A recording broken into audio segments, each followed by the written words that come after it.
Stay with me. I am a little bit nervous, even being far away from each other, especially with the crazy year we had. But it's also a place for us to be very, very inspired with our own stories. So, I first would like to say that the world is full of possibilities. And just the way that I arrived here today to speak with you and how we are connecting, make sure that your story it's also a change in someone else's life. I would like to start taking you in my journey. I started dancing when I was 8 years old. It was never a dream of mine to become a ballerina. I wanted to be a doctor. I wanted to be a teacher. I wanted to be a swimmer. I wanted to be anything and everything. So at the age of 8, one of my neighbors mentioned to my mom that there was a dance class happening in this community dance project nearby, and then I just went there. I was very energetic. I used to do gymnastics, soccer, basketball, everything, because we could not stop at home, me and my brother Bruno. So then my mom was like, I am going to take you guys to do something. So dance started, and I fell in love with ballet. It's a very different art form. It's a very elite art form. You don't see diversity in many places. It's very, very rare, but you do see sometimes. And I think I will take you there in that journey as well to speak about that. So when I first joined dance, it was much more fun and activity. Then I fall in love.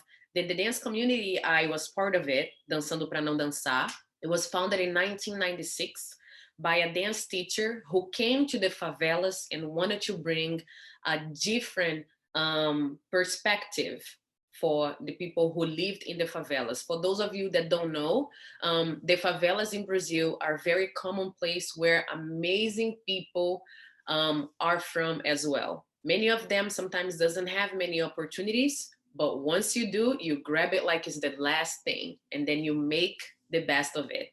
This dance community project was in contact with other major schools in Brazil. Teatro Municipal do Rio de Janeiro, which is the dream of every dancer to dance on that stage.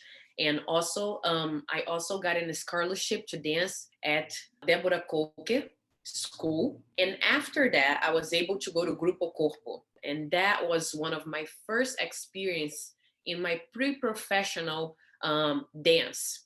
But there was something in there that I couldn't not question myself. Why I was always the only one in the room.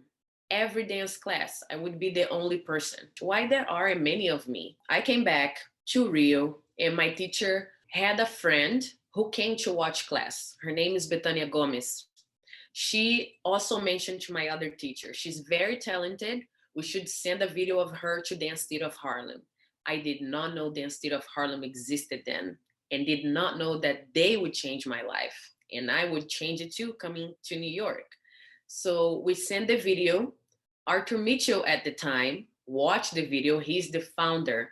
So for those of you that doesn't know, Dance Theater of Harlem was founded in 1969 by Arthur Mitchell and Carol Shook. Arthur Mitchell was the first African-American ballet dancer in New York City Ballet. And he wanted to create a company that reflect all of us on stage. So I sent my video, came to New York in 2017, did a little summer intensive. Then I came back in 2008, January 7. And when I walked in the building and opened the doors of the dance class, that was the first time ever I saw so many people that looked like me and reflect the rest of the world. And then I understood what diversity was. Meanwhile, I have to tell you guys, I did not speak English, so we would not be able to have this conversation. And I think that to me also, coming from a Latin country, Brazil, we majorly speak Portuguese. You learn English in school, but it's pretty much the book is on the table, and that can save you. You can't speak, and that's it. So it's really hard. That to me was really hard the first year. I confess, I wanted to give up. I was not that strong. I didn't know what was going to happen. And I had one person that it took all the courage that I did not have and passed it to me the most beautiful way. And that was my mother. She's one of the person that I am so grateful to have in my life, because without her, I would never be able to be here, even be here today. So I am dedicating being here today, sharing my journey with you guys, to my mother. If you have an amazing support system, it can be your mother, it can be your friends, it can be your brothers and sister. If you have that one that stands with you no matter what, believe they can help you change and conquer everything and anything you have always wished. I learned that, yes, I was able to be a professional and dance in my career. Also, as a Black Latina, it's totally different to be in the ballet world. You don't see many of us at all. It's really rare. And when you are part of some places, you are the only one. So then how can we change? How are we able to keep going when you still see very little in there? I learned with Dance City of Harlem that we would travel all over the world. And bringing back New York, it's a bubble. When you travel to other states, you really know how things are. Trust me. And I think to me that was also a cultural shock, but it was good to understand more and more how things happen outside of New York. But I believe that here it's where we have more opportunities. So I've been dancing with Dance State of Harlem now for the past 12 years. We've traveled all over the world. So when I performed back in Brazil, that was one of the most important moments in my life. Not just I made sure I met everyone after the performance was over, but I was able to speak to each kid that wanted to become a dancer, that was looking for hope. They were looking for some guidance, to be around someone that they look up to. When I first started dancing, I had no one to look up to. There were no one that looked like me. So being a dancer sometimes is extremely hard, and you feel pain and you want to give up, and your age gets there too.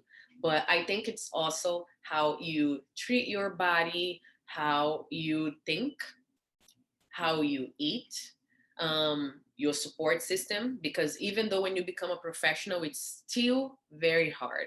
So I love how dance has shown me so many possibilities, but also I discovered myself as an activist after I have my transition with my hair, and that really changed everything for me, my perspective.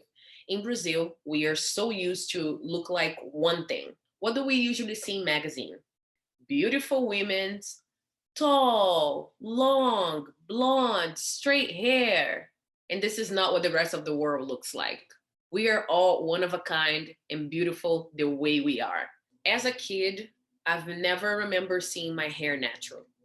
And then once I moved here, I still had perm. And then one day, talking to my husband, I was like, yeah, I want to change. And he's like, why don't you wear your natural hair? And I was like, what are you talking about? I don't even know what my natural hair is. Then one day I went to the hair salon and chopped everything. When I looked in the mirror, I was like, wow, who is that? And this is what I'm telling you. If you feel like doing a change, cutting your hair, changing your clothes, go explore, backpack and go, do it. That's going to definitely change your mind. And I think that's when I finally discover myself. I found my place. I found my voice, because it's always important when you hear people saying, oh, yes, we're creating place to give voice to people. We all have our voices. They are in here and they are really important. You just need to find the right place and the right time in life to unravel. And back in 2017, I was able to found Empower New York. It's a women's platform that embrace women's globally. We had touched so many lives and we had opened doors for so many women that today they're creating their own projects. They are able to speak up about their feelings, they're sharing their stories, and I am so proud. Last year, we were able to create Blacks in Ballet with two dance friends. One is in South Africa, and the other one it's in Memphis in United States. And this platform has already made so many changes in the dance world. Last week, we were raising money to support people that weren't able to take dance classes. And we were able to get donated bars, ballet sleepers, floors. And this is so amazing because when people come together, we can definitely change things. When you see dance, everything is just so expensive. I was really, really happy to be able to come to a community dance project that I've never bought any ballet slippers. They are about $100 and use them all day. It's so expensive. Being able to raise funds to support these kids, it's important. Diversity in our world, it's still a topic that we talk about till these days. It gets very tiring to keep asking for a space that we all should be part of it, especially women. Why are we still getting less paid than a man to do the same job and be qualified? Why sometimes our dreams are not important? Why we can't walk in rooms, in meetings, and don't have a space to speak? Oh, the time is over. You can't talk. You know? Oh, yeah, yeah, we know your idea. They don't even let you say anything. They speak for you. And I think this is one of the things that we have to empower ourselves, find ways to create our own spaces. And I know it's really hard to, but there are platforms and there are spaces that we can do that. And slowly making small changes in your family, because those are the things that sometimes we don't talk about and we normalize, but everybody's going through the same thing. But we can also make those small changes. So it's finding spaces that we live, that we can change, that we can open these dialogues. And I believe few of the topics that I want you to think and take from here, it's dream. Your dream is important. Again, the world is full of possibilities. Dare to dream. Have courage. Courage is also really important.